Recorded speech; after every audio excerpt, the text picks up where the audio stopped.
Alright, so we'll move to symbolic interaction approach.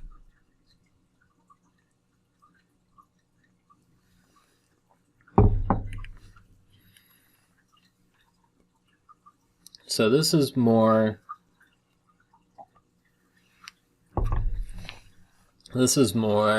like looking at what does a typical woman do, and how is that different from a typical man. So the symbolic interaction approach, kind of imagine like a woman putting on a dress and cultivating this quality of being beautiful and things like that. So what's that symbol tell you? This woman with a dress on who's valuing being beautiful and things. What does that symbol tell you?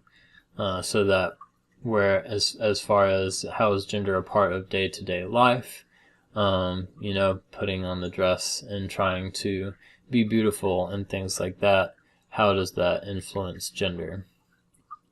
So gender as something that a person does rather than innate or imposed by institutions. So you could have a man or a woman who's taking care of children and whatnot, and then both of them are, fulfilling a traditionally feminine role. So taking the man who's taking care of the children, for an example, the gender there is female. And so, it can relate to hairstyles, clothes, and makeup, and things like that. And so some of the symbolic interactionists have brought up the point of women. This is just another differentiation that, people with female sexual anatomy tending to be deferential in conversation, letting another person lead, and things like that, and encouraging with a lot of eye contact and smiling and things like that, trying to be, likable. Whereas men tend to direct the conversation and things like that. So just looking at a conversation between this typical man and typical woman, seeing that, like I was just saying, the symbol, look at the symbol of a woman putting on a dress being beautiful. Let's look at this symbol of a man and woman in a conversation where the woman is really encouraging the man, and the man is trying to come up with lofty ideas and things like that. What is that symbol, and what does that mean for society as far as men and women interaction? And so one of the quotes that I found from this approach is, everyday social interaction reflects and helps reinforce gender stratification. So the gender binary, basically.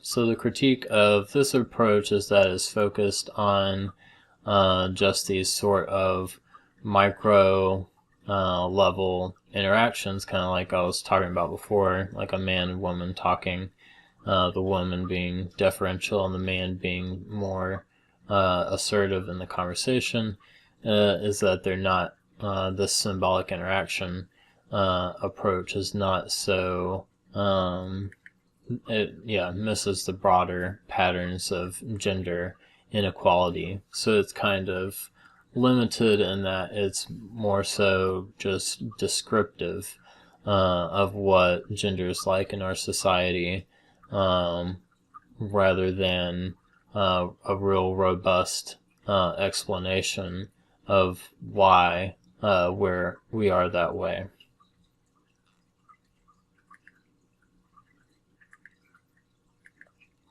Alright, so let's talk about gender conflict theory, another sociological theory of gender.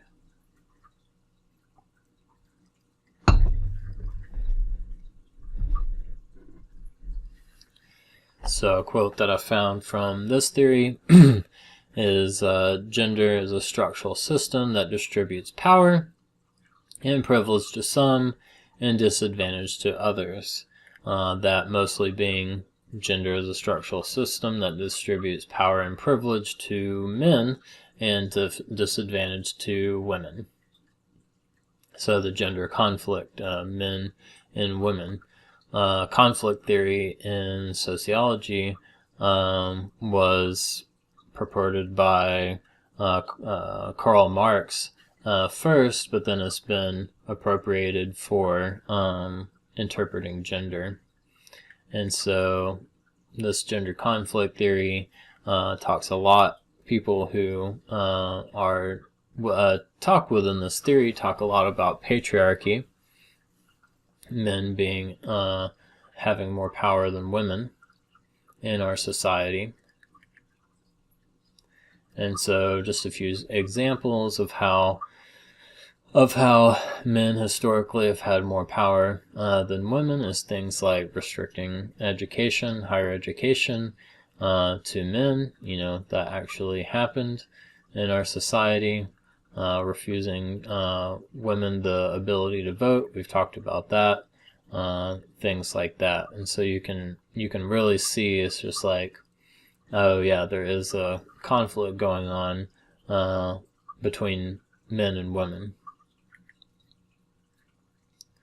Part of the theory is that just a stereotype that men have embody rationality, and then women are more tend to be more with emotions. It's like people who are patriarchal and think that men should have more power in our society and whatnot kind of try to say, oh, women are so emotionally led, they could never be president or a substantial place of power, but trying to say it's like, oh yeah, men are very rationally led and whatnot, so they are the ones who should be in the position of power. And so that belief is very destructive for our society. But people who want to keep the patriarchy going on try to convince people of this.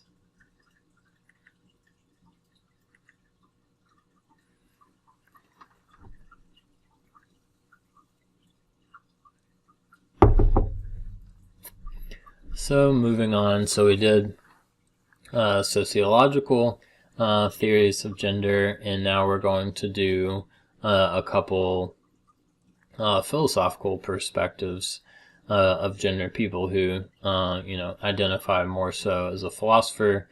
The people like Parsons we talked about identify more as a sociologist.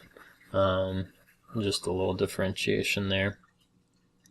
One of the most popular books that Simone de Beauvoir, she's a French existentialist back in the day, feminist philosopher. So she wrote The Second Sex, and it's largely about, what is it like to be a woman.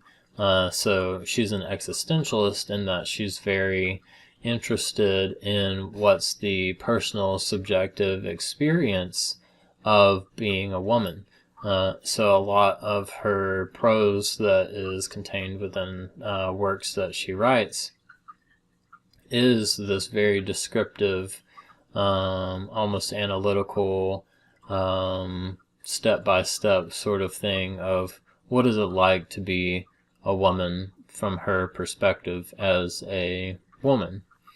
And so in The Second Sex, a lot of what she's saying there is that men are the primary sex in our society, and women are pushed to the side and are the second sex, less important than men in our society. That's, of course, the opposite of what she thought, though. And so one of the reasons that men are kind of have more power and women have less, they're the second sex, or you could say like secondary sex, less important sex than men, is because they're so identified as their relationship to men. And you can see this in a lot of movies and things like that. It's like often the woman is defined by her relationship to the man, and like being and so, you know, a more independent sort of identity would just take out the relationship to the man.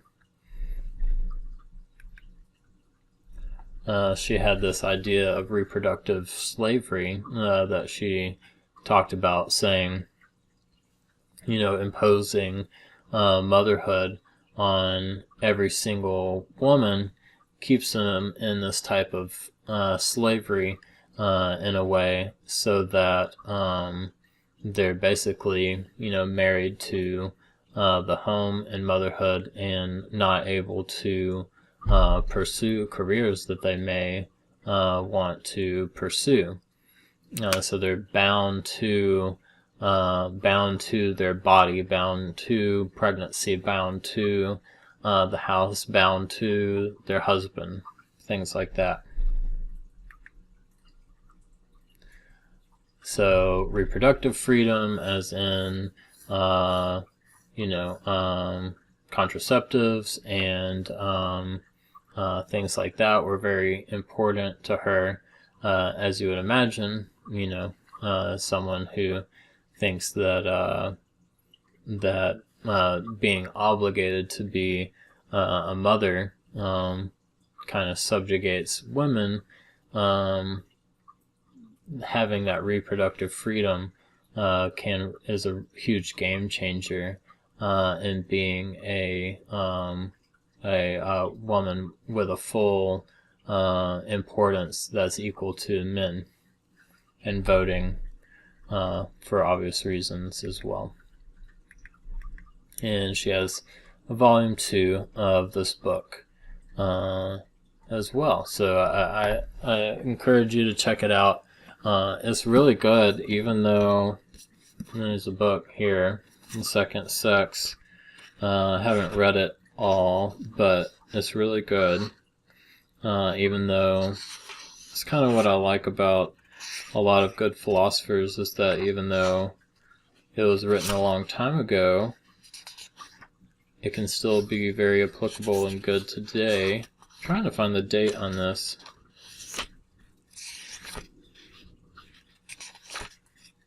There we go. 1949 is when she wrote this book, but it's still very thought-provoking now.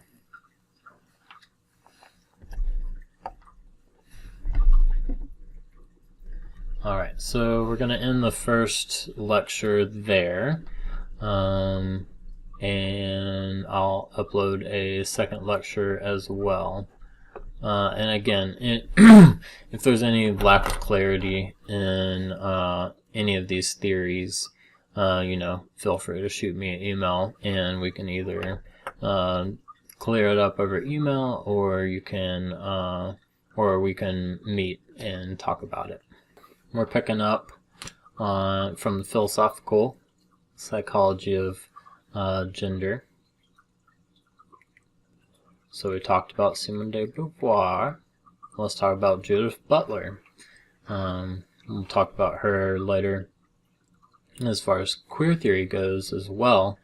But she is I guess you could say primarily known more so for being a post-structuralist. So remember that structural, the other theory, that's structural functionalism, that structure of men should do this, women should do this, but Judith Butler is like, no, I'm a post-structuralist. There is not that structure of women are supposed to be this way and men are supposed to be this way. And she's a feminist philosopher in that everything that she writes about is in order to get women onto equal playing ground as men.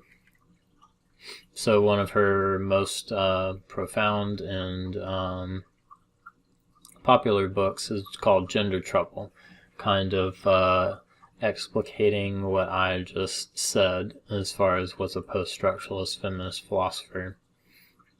So the subtitle is Feminism and the Subversion of Identity.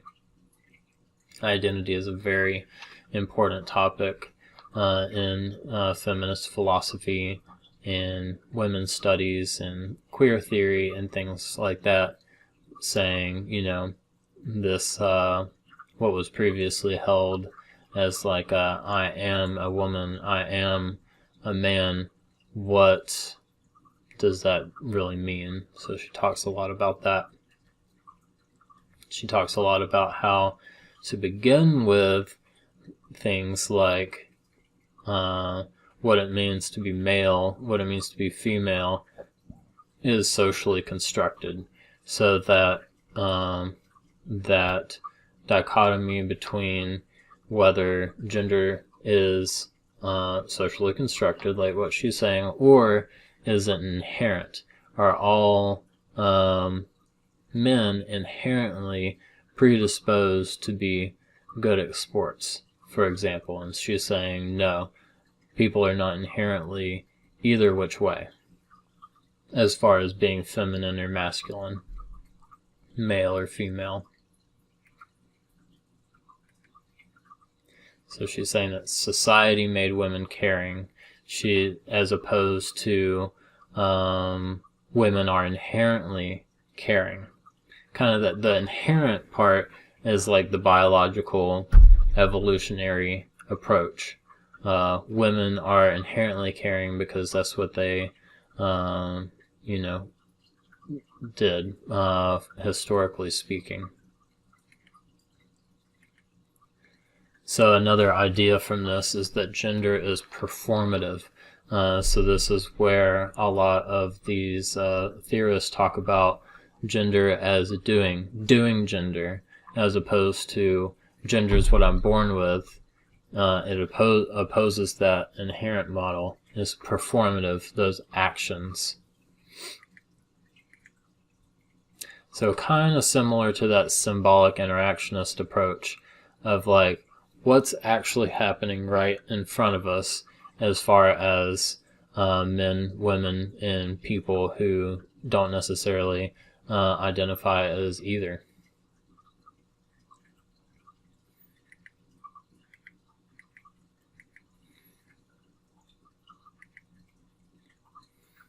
So she's challenging that biological division between male and female, saying, well, it just so happens that in our society we like completely ignore people who have a mixture of what is traditionally known as male genitalia and female genitalia, a mixture of that.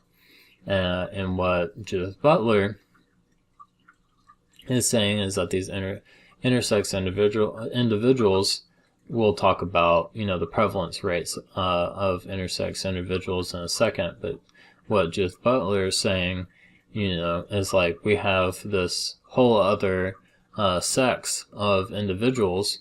It's perfectly natural for them to have a mixture of male and female genitals, and society wants to fit everything into a box, saying, no, the ambiguous genitalia is just that, it's ambiguous. It needs to be either male or female, based on what their gender is going to end up being later. And so what she's saying about intersex people, it throws a wrench in the whole structuralist sort of view, saying that men should be this way and women should be that way, saying, hey, look, we have intersex individuals. What do you think that they should do? Should they be more like a man and masculine, or should they be more like female and feminine? So challenging that notion that everyone's either a man and masculine, or either everyone is a woman and feminine. Just saying, just like for these intersex individuals who may identify as male or identify as female or neither or both, that other people can identify regardless of their sexual anatomy as male, female, neither, or both. And so kind of on the same line of things is that she's challenging these statements that men should be attracted to women and vice versa. So she's definitely with it on that. And she talks about how authority figures in society, like priests in some denominations of Christianity, say that basically men should be in power and women shouldn't. And it's like Judith Butler's like, let's question that whole notion of men and women to begin with.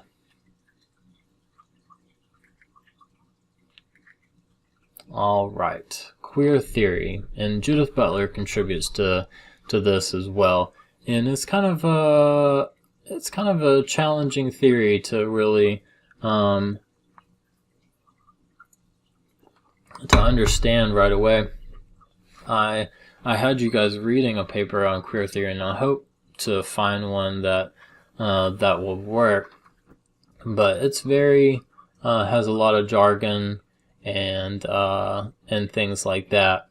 But it's kind of all this big notion of, you know, kind of like what Judith Butler was using the intersex individuals as saying in queer theory. It's like, well, maybe, you know, not all men are attracted to only women, and not all women are just attracted to men. What about, you know, men who are attracted to men, women who are attracted to women? Queer theory, queer meaning, you know, trying to find the right word. We could say rare or aberrant, the minority, and what does their experience of being attracted to the same sex, what does that mean for, you know, other people who are more heteronormative? So queer theory, as far as historically speaking, deals a lot with issues such as, you know, why is it that people who identify as heterosexual have this long history of saying anything other than heterosexual behavior as being immoral. Obviously, we've talked about that, and actually a crime, and all these things, all this oppression that the queer community has always faced. It's like, why do you have all of these beliefs that non-hetero type sexual behavior is lesser than in some way? I like this quote from a queer theorist. Sexuality is fluid, fragmented, and dynamic collectivity of possible sexualities, and may change throughout one's life. So it's really trying to capitalize on this idea that being queer is very open, lot of freedom, fluidity, as in today, my experience is that I'm with this person who's male and I'm very attracted to them, and then the next day, as far as someone who may identify as bisexual or something, the next day be attracted to women, this individual having this sort of experience of being attracted to both. And it can change from to the next day, the next year, or whatever, not wanting to necessarily have such a strict label. The label of being heterosexual is very strict in a queer theorist's eye, because they're saying, heterosexual people who identify as heterosexual saying, I will always be only attracted to members of the opposite sex. It's very rigid, whereas queer theory is much more fluid and amorphous, if you will. So Kinsey's scale, which we'll talk about next week, sexual orientation being either on a scale of exclusively heterosexual all the way to the point of being exclusively homosexual. And we'll readdress this when we come back to Kinsey's scale, saying that no, being queer is like not necessarily saying I'm on that spectrum at all.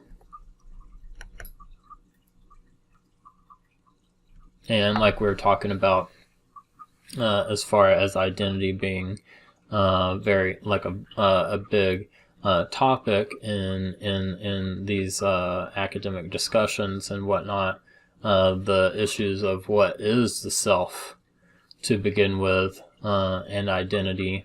So what does that mean for people who identify as queer?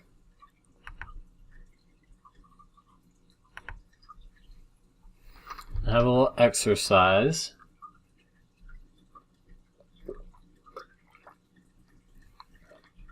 for you guys to do. It's a little,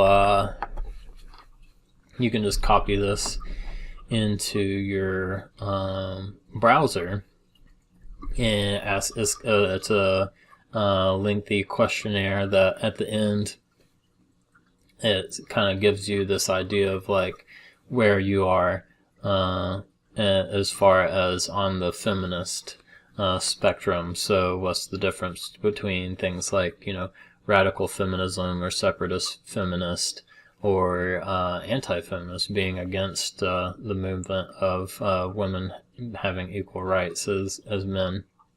So I think that's a really interesting little questionnaire thing that kind of can dip your toe into the water of like, what type of feminist am I, and like read more about those particular people who are associated with that branch of feminism. And so let's talk about Kimberly Crenshaw.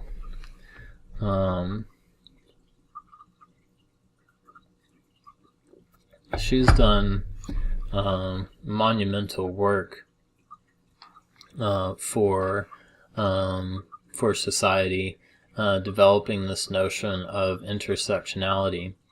So we're going to talk at least briefly about gender inequality, and we'll just limit our discussion to in America. And she's saying, yes, as we know, and as most sociologists say, that women in our society have less opportunity, and they experience more oppression and whatnot than men. What Kimberly Crenshaw is saying, well, guess what?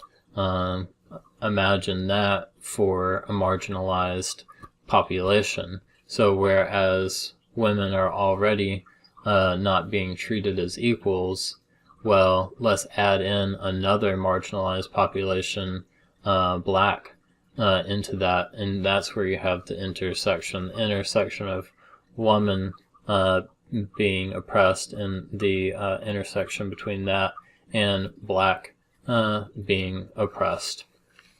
Intersectionality.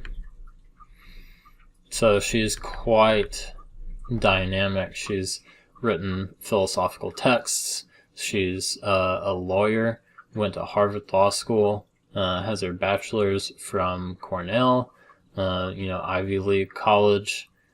Clearly very intelligent woman. I really like her talk on intersectionality. You can let's see. Yeah, so you can just watch the first 5 minutes, like to minute 5:20, and she gives a really good demonstration of intersectionality. You'll see what I mean when you watch it. And she describes it pretty well within that first 5 minutes, and obviously feel free to continue watching that video until it's over. And please look up this woman and see what sort of things she's written about, and maybe some of you would be interested in writing your research paper on intersectionality, which would be really cool. So we were going to do gender inequality now. She was a Supreme Court justice for us, and she was a monumental figure in our in our narrative of being American. She fought for equality for women throughout her post and whatnot, and accomplished much more than most people, tenfold. Some of the things that are most impressive to me that she achieved for women is very simple things. It really kind of makes me sad to think about that someone actually had to fight for these type things, but like obtaining a mortgage on a house without a male cosigner, just ridiculous things that women were subjected to in the past. Thankfully, it's in the past at least. Attain a business loan. I mean, these are really essential things just to be a person in our society. Obtain a job without gender discrimination. These are very, very important things that have really influenced where we are now. Retain employment while pregnant. And the list goes on. Please look up this woman, and I think there is a documentary on her, I'm pretty sure, from 2018 on Netflix that seems to be really good. So I'm going to go through some of these kind of quickly, just kind of illustrating the point of a lot of people still don't necessarily believe that women have less of an opportunity to succeed in our society than men. So these next few slides are just going over, what are the ways in which women suffer just for being women. So in what ways has society been unequal to women? So kind of setting that stage, men being able to vote and own land, things like that, but women not being able to. Men literally owning women. And so we're kind of going through like this history, what effect does that have on us today? Just because women are able to vote and own land, I wonder, what effect has that had on our society? Just because the laws changed doesn't mean that some people think that women are less able to vote well and own land and things like that. So monetarily, which is obviously something very important, women still only make 82% of what men earn, even if they're in the exact same position, performing just as well or maybe even better than other men. Obviously money is very important. It's a symbol, of our value that we put on the work of people. And we're saying, basically in a way that women are only worth 80% of what men do. That's not right.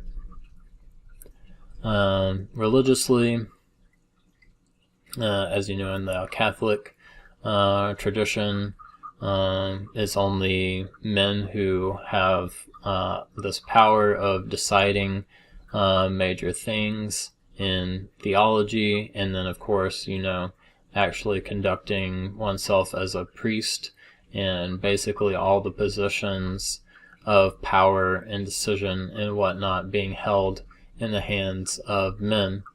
So even if you don't identify as religious, these are still major influences that are in society. Other religions like Buddhism, kind of the same thing. There are some good feminist critiques of Buddhism, but historically speaking, most of your major Buddhist figures, by and large, it's not 100%, but tend to be males in those leadership positions, writing sacred texts and things like that, and that has an influence on society. And most other major religions are the same as well. Politically,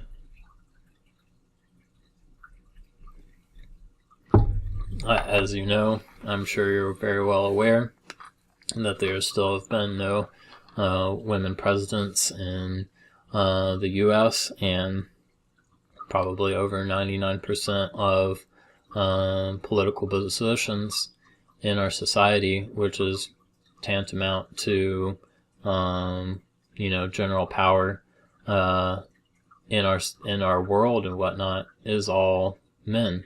Of course, there are a few women popping up here and there in major positions, and that's great. But we're nowhere near equal as far as gender representation in politics and in powerful positions. And things like Simone de Beauvoir talked about not having that choice of pregnancy, or even like a series of pregnancies that really, may be a disadvantage to working full-time and whatnot, and also sexual abuse that many women face, and then men just get off without any sort of repercussion. And we've talked about the media and news a little bit. It's another position of power, interpreting current events and things like that, and by and large, mostly dominated by men.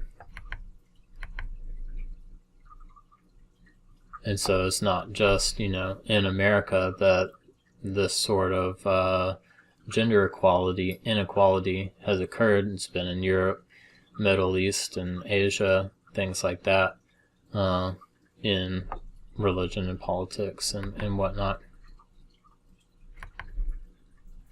Even ancient Greece, was considered like the birthplace of democracy and equality, still women had no property or political rights during that time. So it's like, I'm not sure how democratic you actually are.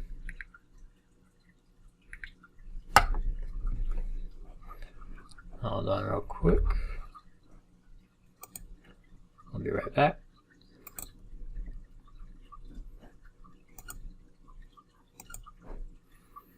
All right. So let's talk about a couple theories on why gender inequality exists.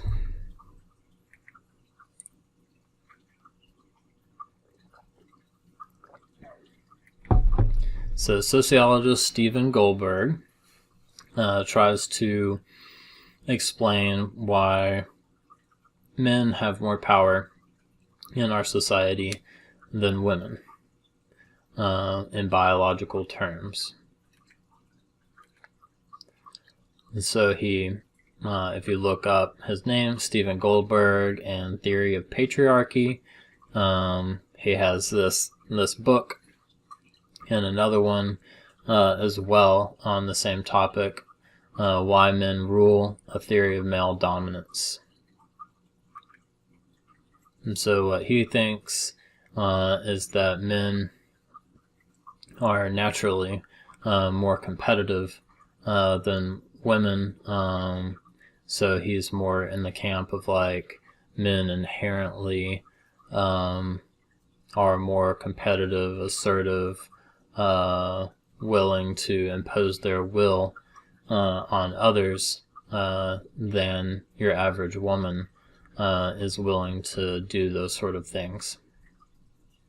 And so as far as explaining the inequality in biological terms, he's saying, well, it's this presence of more testosterone throughout the body that makes men more assertive and strong and assert your will over others and things like that.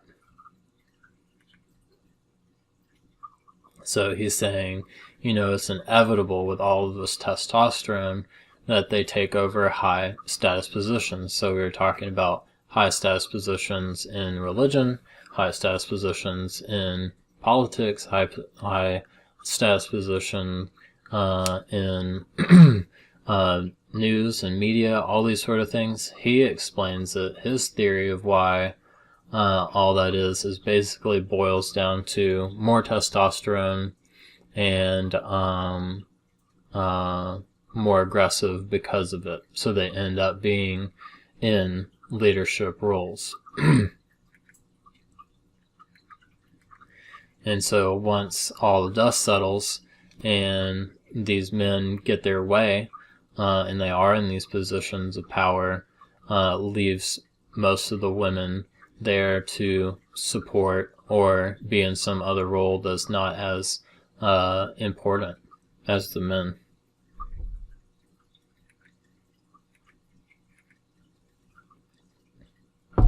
Another theory of gender inequality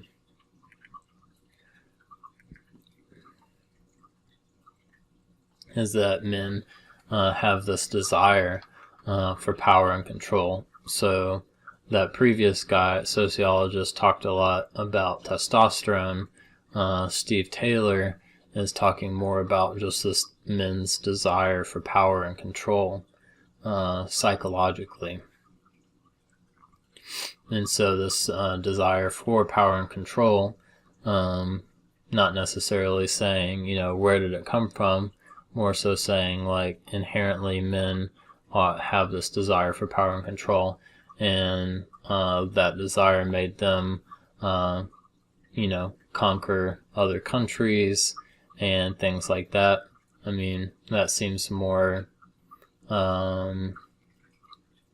applicable to white men than any other race necessarily, but yeah. And so that leads to oppression of lower classes and in women as well. And so an important idea in his theory is that power is a limited resource. So there's just a certain amount of power. Let's say here's our power bar. There's a certain amount of power in our society, and he's saying that men desire it so much that they take most of it away. And then, just what's left of it is given to women.